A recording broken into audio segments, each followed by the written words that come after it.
जय यीशु मित्रों, पुनः एक बार आप सभी का शांति का राजा यूट्यूब चैनल में स्वागत है। दोस्तों, आज हम पवित्र यूखरिस्त या पवित्र परम प्रसाद संस्कार के बारे में जानने की कोशिश करेंगे। पवित्र परम प्रसाद संस्कार क्या है? इसे पवित्र परम प्रसाद क्यों कहते हैं? इसको ग्रहण करने से क्या लाभ है? इसे कौन ग्रहण कर सकता है? इत्यादि। पवित्र पावन संस्कार, पवित्र परम प्रसाद संस्कार इसे इसलिए कहा जाता है क्योंकि यह कोई मामूली प्रसाद नहीं है। यह स्वयं प्रभु यीशु ख्रिस्त का जीवंत शरीर और रक्त है। इसीलिए यह कोई आम प्रसाद से इसकी तुलना नहीं की जा सकती है। इसे पवित्र यूखरिस्त इसलिए कहा जाता है क्योंकि इसमें स्वयं प्रभु हमारे साथ हमारी आत्मा को परिपोषित करने के लिए आते हैं। यूनानी भाषा यूखरिस्तिया, जिसका अर्थ है धन्यवाद। तो पवित्र यूखरिस्त का मतलब ही होता है ईश्वर के प्रति कृतज्ञता, धन्यवाद ज्ञापन। पवित्र यूखरिस्त की स्थापना किसने की, कब की, क्यों की?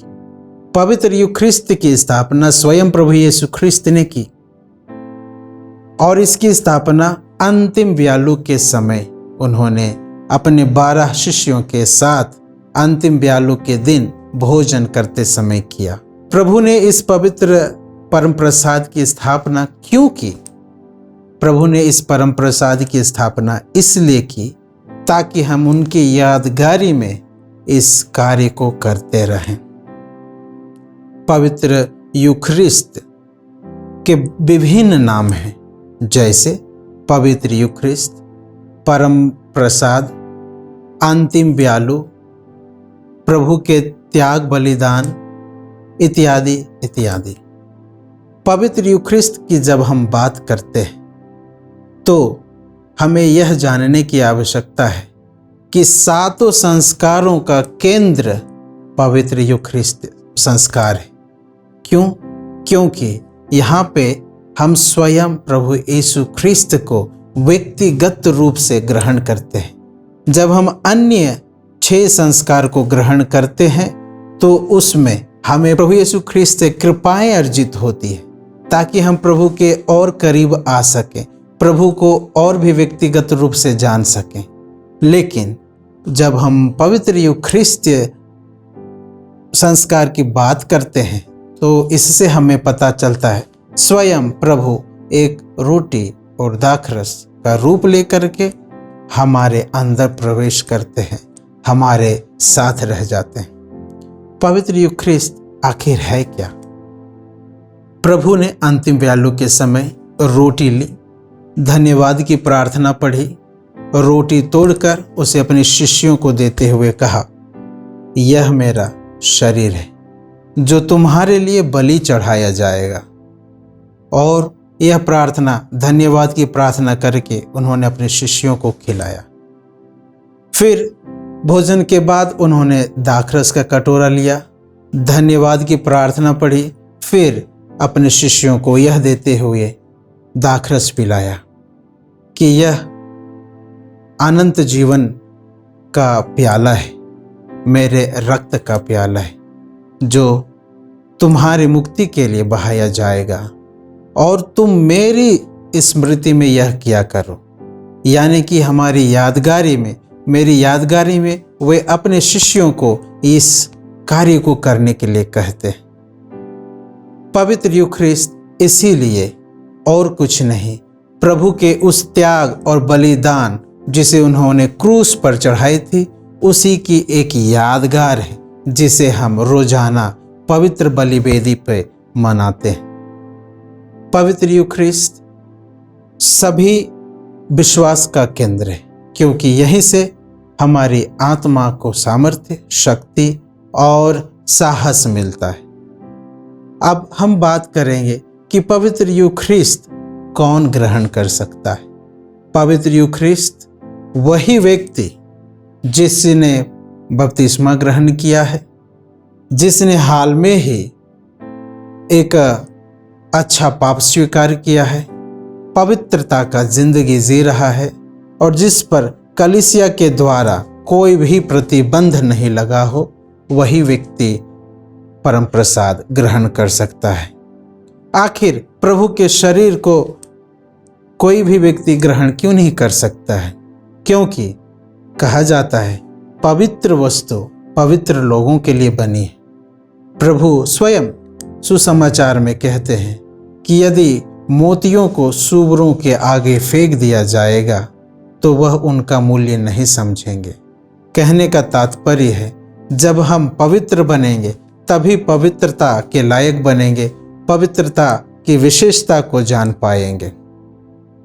अंतिम व्यालु के समय 12 शिष्यों में यूदस भी था, लेकिन जब अन्य 11 ने प्रभु के शरीर को खाया तो उनमें ईश्वर का निवास हुआ। लेकिन वहीं यूदस जब इस टुकड़े को खाया तो पवित्र वचन बहुत ही स्पष्ट शब्दों में कहता है कि उसमें पवित्र आत्मा नहीं, शैतान प्रवेश करता है। क्यों? क्योंकि वह इस पवित्र यूख्रिस्त के लायक अपने आप को नहीं बनाया था। इसीलिए पवित्र यूख्रिस्त समारोह में भाग लेते समय हमें अपने आप को शुद्ध करना पड़ता है। इस संस्कार को, पवित्र यूख्रिस्त संस्कार को कौन दे सकता है? इसे पल्ली पुरोहित और धर्माध्यक्ष देते हैं। इस संस्कार को ग्रहण करने से क्या लाभ है? इस संस्कार को ग्रहण करने से बहुत ही लाभ है। पहला, इस संस्कार को ग्रहण करने से हमारी आत्मा प्रभु के शरीर और रक्त से परिपोषित होती है। दूसरा, इस संस्कार को ग्रहण करने के बाद हम प्रभु में और प्रभु हमारे साथ मिलते हैं। जैसा कि हम प्रकाशना ग्रंथ अध्याय 3 पद्यांश 20 में पढ़ते हैं कि मैं द्वार पर खड़ा होकर के खटखटाता हूँ और जो कोई मेरी आवाज़ को सुनकर दरवाज़ा खोलता है, मैं उसमें प्रवेश करता हूँ और वह मेरे साथ और मैं उसके साथ भोजन करते हैं। यानी कि जब हम पवित्र यूख्रिस्त संस्कार को ग्रहण करते हैं तो हम प्रभु में और प्रभु हम में सम्मिलित हो जाता है। पवित्र यूख्रिस्त संस्कार को ग्रहण करने के बाद न केवल हमें आध्यात्मिक शक्ति बल्कि शारीरिक शक्ति, शारीरिक चंगाई का भी अनुभव होता है। इसलिए पवित्र यूख्रिस्त समारोह में भाग लेना प्रत्येक ख्रिस्तियों के लिए अनिवार्य है और इसकी पवित्रता को ध्यान में रखते हुए कलीसिया ने अपने 6 नियमों में इस नियम को भी ठहराया है कि बरस बरस कम से कम एक बार पाप स्वीकार करना है और पाप स्वीकार करने के बाद योग रीति से परम प्रसाद को ग्रहण करना है। क्योंकि ख्रिस्तीय जीवन को यदि हमें फलप्रद रूप से बितानी है तो हमें यूख्रिस्त को ग्रहण करना आवश्यक है। क्योंकि प्रभु से शक्ति पाने के बाद ही हम अपने कार्य को कर सकते हैं। पवित्र यूख्रिस्त समारोह हम सभी को एक करता है। रोटी का निर्माण हम देखते हैं गेहूं के दानों को पीस करके बनाया जाता है, जो इस बात को दर्शाता है कि हमें भी एकता के रूप में रहना है। जहाँ कहीं पे भी पवित्र यूख्रिस्त समारोह को मनाया जाता है वहाँ पे हर एक अलग अलग जगहों से लोग आते हैं जिनकी भाषा बोली अलग होती है, लेकिन यूख्रिस्त समारोह को मनाने के लिए सभी एक हो जाते हैं, इकट्ठे हो जाते हैं। यूख्रिस्त का यही चमत्कार, जीवंत चमत्कार जो हमारे आंखों के सामने हमेशा होता है, क्योंकि यह हमें एक करता है, हम सभी को एकता के सूत्र में, प्रेम के सूत्र में बांधता है। पवित्र यूख्रिस्त संस्कार हमें क्या सिखाता है? यह हमें सिखाता है कि हमें भी रोटी और दाखरस के समान दूसरों की सेवा में न्यौछावर होना है। हमें भी एक दूसरों के लिए एक जीवन देने का एक माध्यम बनना है, एक जरिया बनना है।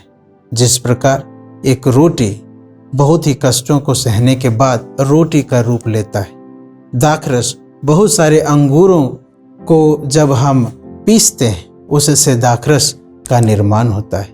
इसीलिए यह रोटी और दाखरस प्रतीकात्मक रूप से हमें यही सिखाता है कि हमें भी ख्रिस्त का शिष्य होने के नाते दूसरों की सेवा में तत्पर रहना है, न्यौछावर होना है।